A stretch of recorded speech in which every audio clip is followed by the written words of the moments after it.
నమస్తే. నా పేరు doctor Suchitha, chief consultant of Arogyavardhini hospital. ఈరోజు మనం తెలుసుకునే టాపిక్ అధిక కొవ్వు. చాలామందికి బ్లడ్ టెస్ట్ చేయించుకుంటారు, చెప్తారు మీకు బాడీలో కొలెస్ట్రాల్ లెవెల్స్ ఎక్కువ ఉన్నాయండి అండ్ మీరు టాబ్లెట్స్ వాడండి, లేదా బాడీలో కొలెస్ట్రాల్ లెవెల్స్ ఎక్కువగా పెరిగిపోయాయి, మీకు గుండె ప్రాబ్లమ్స్ అండ్ బ్రెయిన్కి సంబంధించిన ప్రాబ్లమ్స్ వచ్చే ఛాన్సెస్ ఉన్నాయి, సో మీరు ఈ టాబ్లెట్స్ని రెగ్యులర్గా వాడండి అని చెప్తూ ఉంటారు.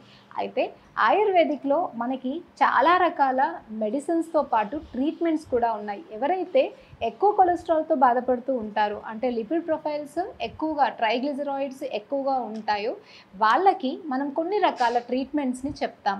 సో ఇవి జస్ట్ ఒక 1 మంతే ఉంటాయి, కానీ బాడీలో అధికంగా పేరుకుపోయినటువంటి కొవ్వు, అది ఎక్స్టర్నల్ కావచ్చు, బ్లడ్ వెజల్స్లో పేరుకుపోయిన కొవ్వు కావచ్చు, ఈ 2 రకాల కొవ్వుని ఇది చాలా సమర్థవంతంగా తీసేస్తుంది.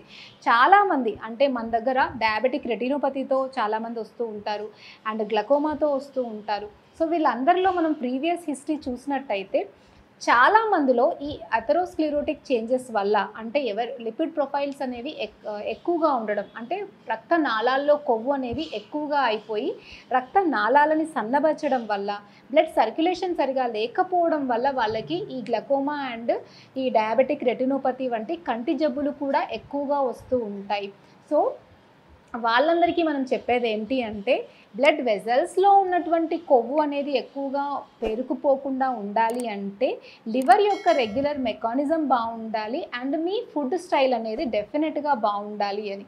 సో అందుకే ట్రైగ్లిజరైడ్స్ పెరిగిన వాళ్ళకి మనము ఒక పద్ధతి ప్రకారము క్లెన్సింగ్ టెక్నిక్ ద్వారా ఫస్ట్ బ్లడ్ని కొంత క్లీన్ చేసి, ఆ తర్వాత లివర్ నుండి మనకి డైజెషన్ తర్వాత వచ్చేటువంటి అంటే ఆహార రసములో ఎక్కువగా కొలెస్ట్రాల్ అనేది ఉండకుండా ఉండాలి అంటే మన ఆహార రసాల సీక్రెషన్ అనేది సరిగ్గా జరగాలి.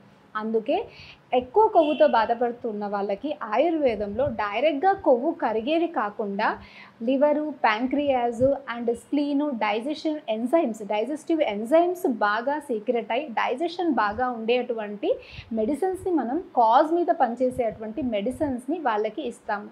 సో అలాంటి మెడిసిన్స్ని వేసుకోవడం వల్ల వాళ్ళ డైజెషన్ సరిగా అవడమే కాకుండా రక్తంలో ఎక్కువ కొలెస్ట్రాల్స్ అనేవి పేరుకుపోకుండా ఉంటాయి. అండ్ ఎప్పుడైతే వాళ్ళు లైఫ్ స్టైల్ చేంజ్ చేసుకుంటారో దానివల్ల కూడా రక్తం మంచిగా ఫామ్ అవ్వడం స్టార్ట్ అవుతుంది. సో ఈ రెండింటి వల్ల వాళ్ళ రక్తం అనేది బాగుంటుంది అండ్ బ్లడ్ వెజల్స్లో ఉన్నటువంటి కొలెస్ట్రాల్ కూడా మెల్లమెల్లగా కరిగిపోతుంది అండ్ డైజెషన్ కూడా బాగుంటుంది. సో దీనివల్ల స్లోగా వాళ్ళ ట్రైగ్లిజరైడ్స్ తగ్గుతాయి, బ్లడ్ వెజల్స్ స్ట్రాంగ్ అవుతాయి, బ్లడ్లో ఉన్నటువంటి కొలెస్ట్రాల్ కూడా కరుగుతుంది అండ్ ఫర్దర్గా కాంప్లికేషన్స్ అయినటువంటి BP, sugar, heart problems, brain strokes అనేవి రాకుండా స్ట్రాంగ్గా ఖచ్చితంగా మనం సేఫ్గా ప్రివెంట్ చేయొచ్చు. సో మీరు కూడా ఒకవేళ హై ట్రైగ్లిజరాయిడ్స్తో బాధపడుతూ ఉన్నట్టయితే అండ్ బీపీ, షుగర్ లాంటి క్రానిక్ మెటబాలిక్ ప్రాబ్లమ్స్తో బాధపడుతూ ఉన్నట్టయితే ఆయుర్వేదిక్ ట్రీట్మెంట్స్ని ఆప్ట్ చేసుకోండి. దీన్ని చేసుకోవడం వల్ల అండ్ ఆయుర్వేదిక్లో చెప్పబడినటువంటి దినచర్య, ఋతుచర్య, ఆహార నియమాలు వీటిని అన్నీ ఫాలో అయినట్టయితే డెఫినెట్గా మీరు ఆ క్రానిక్ ప్రాబ్లమ్స్ నుండి చాలా ఈజీగా బయటికి రావచ్చు. మళ్ళీ నార్మల్ లైఫ్ని ఎంజాయ్ చేస్తూ అన్ని రకాల ఆహార పదార్థాలని, ఫుడ్ని కూడా నార్మల్గా ఎంజాయ్ చేస్తూ నార్మల్ లైఫ్ని మీరు లీడ్ చేయొచ్చు.